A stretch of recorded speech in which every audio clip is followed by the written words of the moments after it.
Assalamualaikum warahmatullahi wabarakatuh. Selamat pagi anak-anak.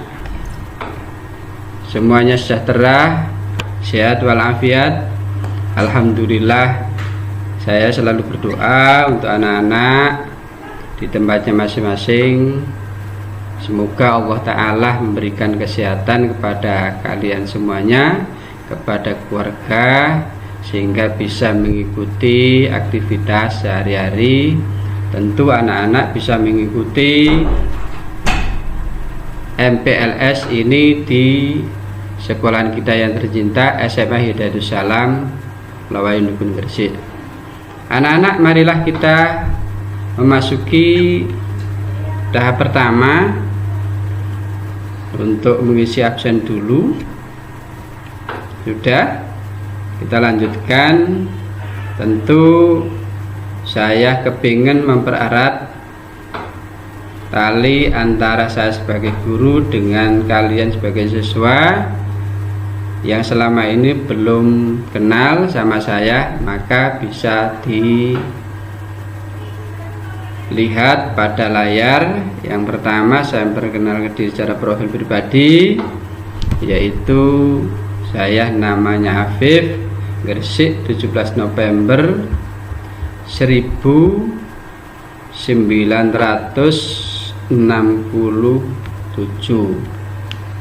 asal Mentaras. Dan ini kelulusan jenjang pendidikan yang saya tempuh, dan kemudian jabatan yang diberikan oleh yayasan maupun Bapak Kepala Sekolah Muhammad Atulillah, yaitu sebagai BP.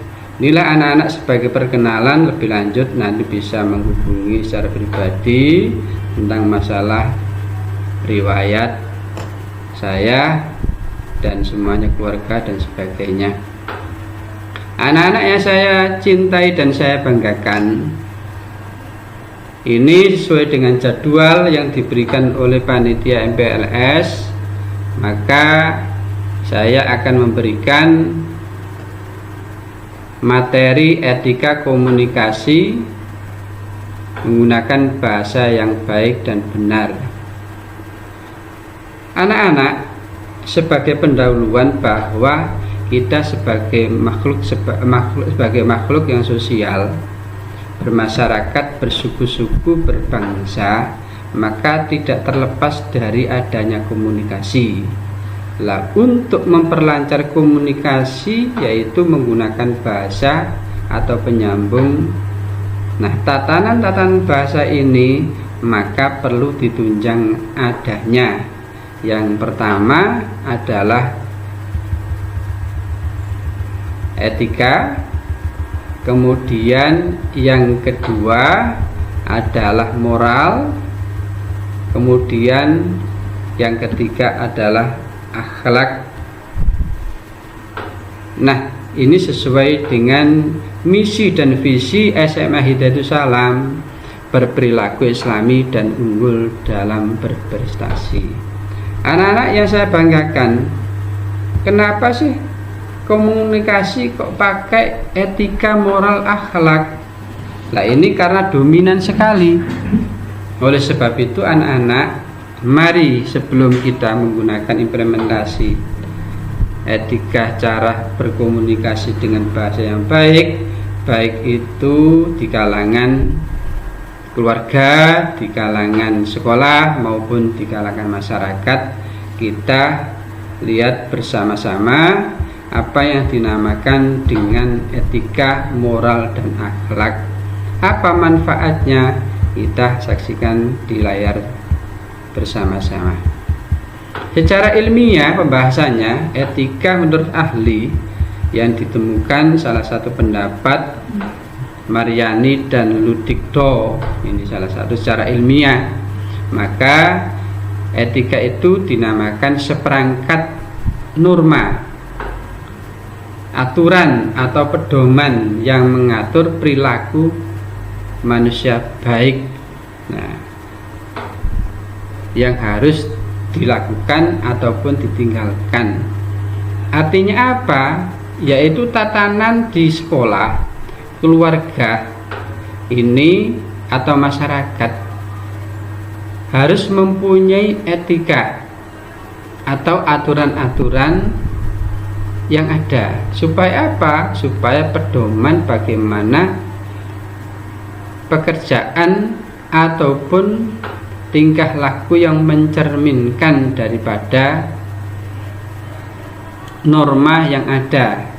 Nah, ini beberapa etika, yaitu yang pertama secara umum ini etika ini biasa dilakukan di lembaga, di sekolahan, masjid, di desa, adat istiadat. Satu misal etika secara umum ini adalah dilakukan oleh orang banyak, karena orang banyak itu hidup di satu kelompok. Kita misalkan di kelas ini, anak-anak di kelas ini kita punya etika masing-masing. Nah, apa aturannya? Nah, secara kompleks maka di kelas sampai nanti akan membuat suatu, yaitu etika yang dimusyawarahkan bersama OSIS. Itu salah satu contoh. Apa itu? Ya, tatanan-tatanan yang bisa mengubah atau mendikte kalian dalam tingkah laku untuk melakukan suatu aturan. Nah, ataupun di rumah, di masyarakat itu kita bagaimana melakukan aturan-aturan itu. Nah, yang kedua yaitu etika khusus. Etika khusus ini adalah menyangkut pribadi, etika individual. Contoh individual, contohnya etika terhadap diri kita, seseorang, kalian, ya, semuanya punya etika. Nah, bagaimana menjaga kesehatan kita di diri kita? Berarti harus makan teratur, harus makan bergizi, atau cara berpakaian. Berarti cara berpakaian itu harus ada aturan-aturan, yang laki-laki, yang perempuan.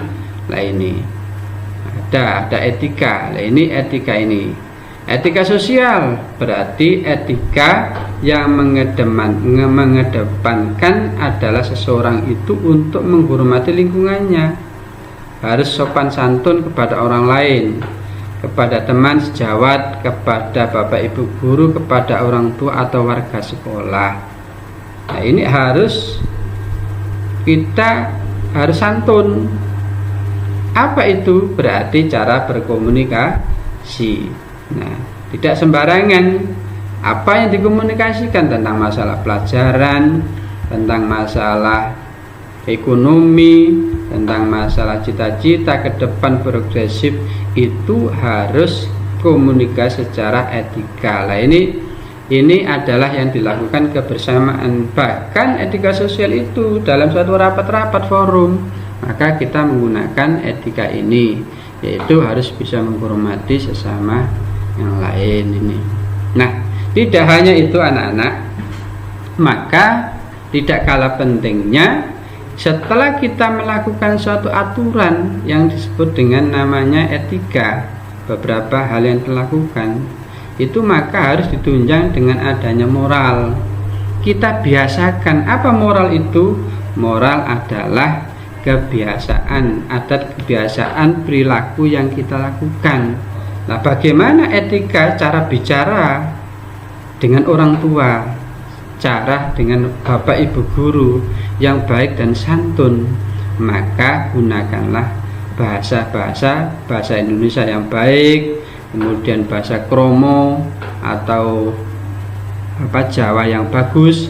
Nah, ini tentunya moral kita setiap hari kita biasakan untuk menunjang daripada pelaksanaan aturan etika ini.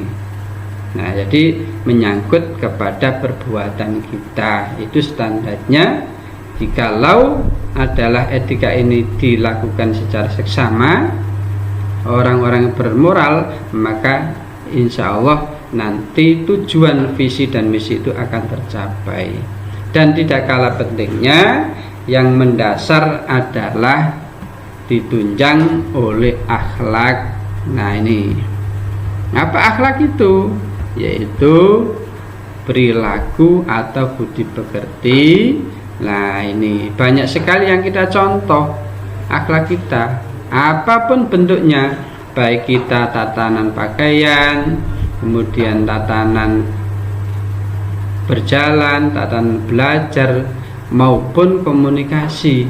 Nah, ini tentu kita mengedepankan akhlakul karimah yang sesuai dengan apa yang dituntunkan oleh Rasulullah Muhammad SAW. Nah, semuanya berkiblat kepada innama bu'itsu liutammima makarimal akhlak.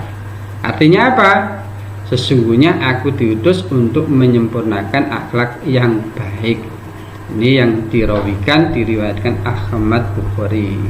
Anak-anak yang saya cintai, inilah Rasulullah Shallallahu Alaihi Wasallam diutus oleh Allah Subhanahu Wa Taala untuk menyempurnakan akhlak di dunia. Lah, apa yang ada di Rasulullah, pada diri Rasulullah yang dilakukan? Ya, tentu mempunyai sifat-sifat yang bagus dan baik. Antara lain sifat itu yang kita implementasikan pada diri kita. Untuk apa? Ya, untuk penerapan kesehari-harian berbicara atau berkomunikasi antar sesama. Baik dalam hal apa? Satu yang dipunyai Rasulullah tentu sifat sidik. Ini kita harus mencontoh pada Rasulullah. Kenapa demikian? Karena ini adalah untuk memberikan kenyamanan, kebahagiaan bagi sesama siapa yang kita ajak berbicara. Nah, bahasa-bahasa itu harus ditunjang dengan sifat yang namanya kita katakan dengan benar, jujur, ikhlas, sabar. Nah, kalau kita memiliki sifat seperti Rasulullah, kita tentu berbicara akan lancar, benar, jujur, ikhlas, sabar. Ini baik belajar dan sebagainya, maka kita katakan yang benar ya benar, yang salah ya salah. Kejujuran itu adalah pada diri kita, ini moral kita, kebiasaan-kebiasaan. Kemudian yang kedua, anak-anak, Rasulullah itu mempunyai sifat amanah. Nah, istiqomah, berbakti pada orang tua, waspada, menghormati orang lain. Nah, ini antara lain seperti itu. Yang ketiga, sifat tablet, yaitu kita harus memiliki lemah lembut antar sesama, menjaga kebersihan lingkungan, empati, saling menolong, rendah hati, sopan, santun, tanggung jawab. Apa ini yang dilakukan? Mendasari bagaimana cara komunikasi itu. Dan yang keempat, mempunyai sifat fatona dari Rasulullah yang kita implementasikan kepada diri kita untuk pondasi, yaitu antara lain disiplin, rajin belajar, ulet gigi, berpikir logis. Ini yang menunjang. Nah, apalagi berprestasi, kreatif, teliti, bekerjasama. Inilah anak-anak yang nantinya akan mendasari, punya etika, punya moral, kemudian punya akhlak. Nah, tentu kemanfaatan itu banyak sekali dalam penerapan cara komunikasi, apalagi nanti karena musim pandemi, tatap mukanya lewat layar. Insya Allah mudah-mudahan corona ini cepat diusir, diangkat Allah Ta'ala, sehingga bisa tatap muka dan komunikasi. Kalau sudah punya etika, moral, akhlakul karimah, maka tentu penerapan mudah. Apa gunanya? Yaitu caranya untuk komunikasi itu antara lain satu, yaitu menggunakan bahasa yang baik. Jadi intonasi yang sesuai, intonasinya yaitu nanti tentu diajarkan oleh guru, mengucapkan permisi dan lain, tolong atau terima kasih, maaf ketika kesalahan, kemudian menghormati orang tua, kemudian mengurangi kebiasaan mencelah orang lain. Nah, ini anak-anak, apa manfaat daripada itu? Maka etika komunikasi itu kalau kita sudah tahu bahwa penting untuk menyambung relasi hubungan kita adalah kemanfaatannya banyak sekali, yaitu antara lain yaitu melancarkan komunikasi dengan orang lain, mesti seperti bapak ibu guru, orang tua atau masyarakat yang kita butuhkan. Yaitu yang lain adalah supaya paham bagaimana komunikasi dengan orang lain yang baik. Nah, kalau kita secara moral, secara etika, akhlak sudah kita berlakukan, insya Allah kita akan dihargai oleh masyarakat, karena kita mendermakan bukan hanya harta benda saja, tetapi juga lewat lisan saja juga bisa. Nah, juga terjalin hubungan yang erat dengan orang lain karena lisan kita, komunikasi kita dengan bahasa yang baik. Nah, itu pun juga dibuat yaitu kemanfaatannya. Kalau kita komunikasinya baik, maka tentu menyenangkan kepada yang lain. Misalkan kami dititipi orang lain, coba sampaikan. Nah, bagaimana cara menyampaikan? Itu kemanfaatannya. Dan yang berikutnya adalah tentu kita tidak sembarangan mengucapkan seenaknya dalam berkomunikasi. Hindarilah yaitu komunikasi yang jelek, yang buruk, yang bisa merugikan orang. Rasulullah Muhammad SAW tentu mengatakan yaitu wahafizil lisan, ini harus dijaga baik-baik lisan, ucapan kita dari hal-hal yang tidak menyenangkan atau kurang baik. Demikian yang bisa saya sampaikan. Tentu terima kasih banyak, semoga apa yang saya berikan dalam forum MPLS ini, maka semoga kalian sukses dan menambah ilmu untuk relasi hubungan antar sesama secara komunikatif. Dan selamat, terima kasih atas perhatiannya. Wassalamualaikum warahmatullahi wabarakatuh.